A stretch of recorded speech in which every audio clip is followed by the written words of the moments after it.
E aí, pessoal, questão de número 44 do capítulo 10 do Fundamentos de Física do Halliday. Nós temos aí as massas e coordenadas de quatro partículas, que são as seguintes: 50 gramas, com a coordenada de 2 centímetros em x e 2 centímetros em y. Outra massa de 25 gramas, com coordenadas 0 em x e 4 centímetros em y. Mais uma outra com 25 gramas de coordenada menos 3x e menos 3y, né, centímetros, nas coordenadas x e y, respectivamente. E uma quarta partícula de massa de 30 gramas com coordenada de menos 2 centímetros em x e 4 centímetros em y. O questionamento é o seguinte: quais são os momentos de inércia desse conjunto em relação aos eixos x, y e z, nas letras A, B e C, respectivamente? E na letra D nós temos o seguinte: suponha que as respostas de A e B sejam A maiúsculo e B maiúsculo, respectivamente. Nesse caso, qual é a resposta do item C em termos dessas duas variáveis, A e B maiúsculo?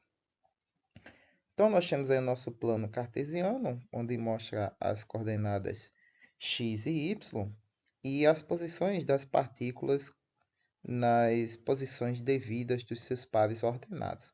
Então, está aí cada uma coloridinha com as suas respectivas massas, sendo a partícula verde a que tem 50 gramas, a amarela 25, a azul também 25 e a vermelha 30 gramas, para que a gente possa destacar uma da outra. O momento de inércia desse conjunto em relação ao eixo x vai ser dado pelo somatório do momento de inércia de cada uma dessas partículas, tal como elas estivessem rotacionando em torno desse eixo x. Dessa forma, nós temos então que o momento de inércia do conjunto como um todo vai ser o momento de inércia individualmente de cada uma dessas partículas. Como a gente está tratando elas como partículas, o momento de inércia é simplesmente a massa vezes o raio ao quadrado. O raio aqui sendo a distância dessa partícula ao eixo de rotação. Então, nós temos para a partícula verde, amarela, azul e vermelha. Dessa forma, a gente pode substituir os respectivos valores de distância para cada uma das partículas. Como é em relação ao eixo x, então a distância delas em relação ao eixo x é justamente o par ordenado que corresponde, né, um dos pares ordenados que corresponde à posição em y. Então, para a nossa partícula verde, a distância dela para o eixo x é justamente a posição marcada para o eixo y, que é 2 centímetros. Então, ela está na posição 2 centímetros em y, isso significa que ela está a uma distância de 2 centímetros do eixo x. Aí a mesma coisa para a laranja, né, que eu estou falando aqui várias vezes como amarela, né, mas na verdade é laranja, que é de 4 centímetros. A azul, que é de menos 3 centímetros, e a vermelha, que é de 4 centímetros. E aí vocês me perdoem que, na verdade, a posição da partícula laranja deveria ser essa daqui, marcada aqui, né? Que é 4 centímetros positivo em y. E eu marquei aqui como sendo 4 negativo em y. Mas, de qualquer forma, o resultado, né, apesar desse erro, ser diametralmente oposto, mas de qualquer forma, esse erro aqui, quando se coloca aqui o valor negativo, né, tá elevado ao quadrado, vai ficar positivo.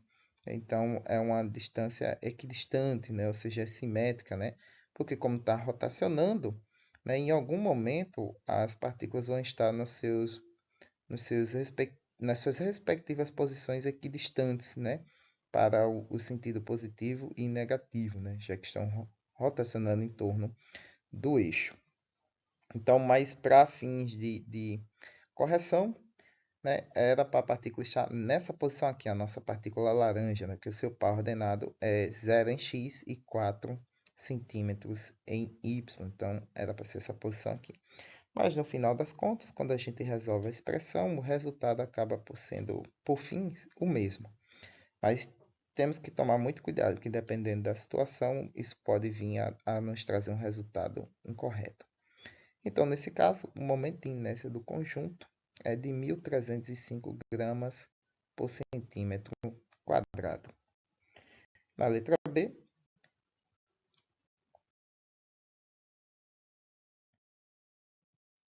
ele quer agora para o eixo Y. Então, elas vão girar em torno do eixo Y.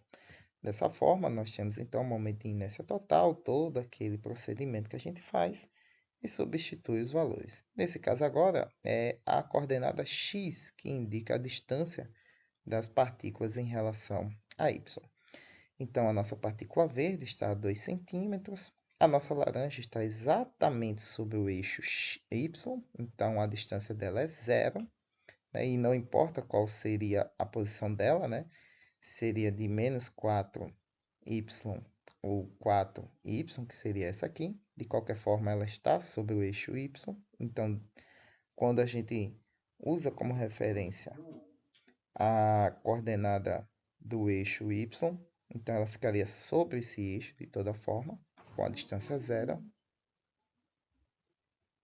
Dessa forma, resolvendo a expressão, nós teremos um momento de inércia do conjunto de partículas rotacionando em torno do eixo y de 545 gramas por centímetro quadrado. Podemos deixar nas unidades de gramas por centímetro quadrado, pois está todo mundo nessas unidades. Na letra C, nós temos aqui então o eixo de rotação sendo o eixo Z. E aí, no nosso plano aqui, a gente não vai enxergar esse eixo, pois ele estaria perpendicular à tela da sua imagem nesse quesito.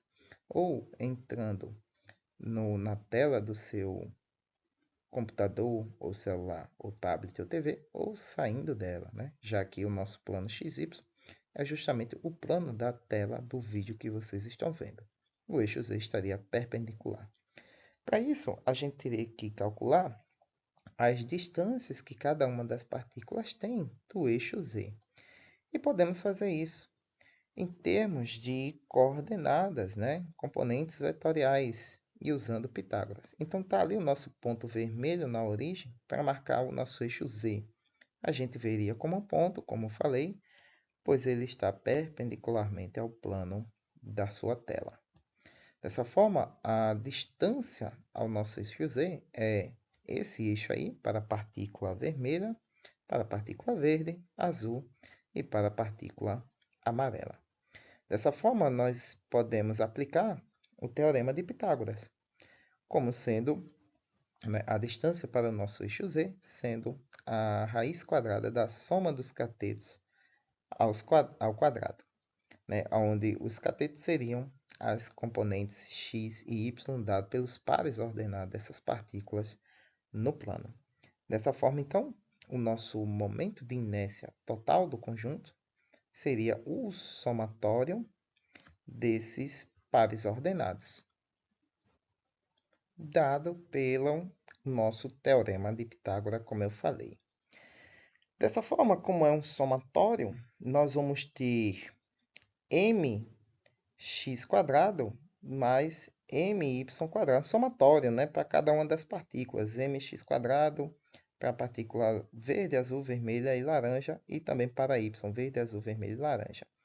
A gente tem aqui raiz elevada a uma potência, a gente pode simplesmente cortar e ficar apenas a multiplicadora aqui de a massa por x² y².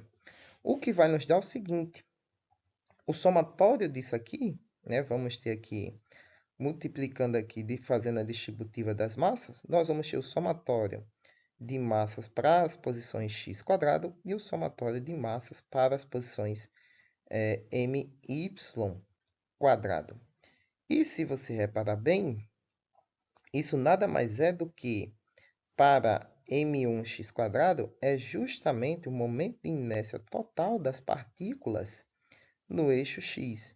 E para my² vai ser o momento de inércia total das partículas. Se você for fazer uma por uma, né, resolvendo aqui Pitágoras uma por uma e resolvendo uma por uma, para depois fazer o somatório total, igual como eu fiz em Y, em X, né, na letra A e B, você vai chegar no resultado que eu vou apresentar aqui. Dessa forma aqui, a gente poupa muito mais trabalho, né? Que a gente teria que fazer uma por uma. É só perceber que esse somatório aqui vai dar justamente o momento de inércia x mais o momento de inércia y. E como a gente já conhece esses dois valores, a gente simplesmente substitui e soma o resultado. Então, nós temos aí que o momento de inércia dessas partículas girando em torno do eixo Z é de 1.850 gramas por centímetro cúbico. Na letra D, ele pergunta que se esses momentos de inércia da letra A e da letra B forem AB, como é que ficaria essa resposta da letra C?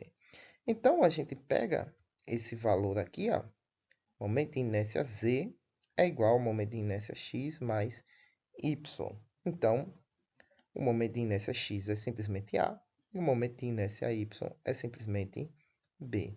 E dessa forma, nós temos isso daí. O momento de inércia em X é A, o momento de inércia em Y é B. E o resultado fica com essa cara aqui. O momento de inércia Z, né, do conjunto de partículas, é simplesmente A mais B. E aí nós temos a resposta em termos de A e B. Muito bem, pessoal. Espero que tenham gostado, espero que tenham acompanhado o raciocínio até aqui. Se você gostou e foi ajudado de alguma forma, curtam, compartilhem. E se você é novo aqui no canal, se inscreva para receber cada vez mais. E como sempre, no final, crítica, dúvidas e sugestões aí embaixo na caixa de comentários. E até a próxima questão.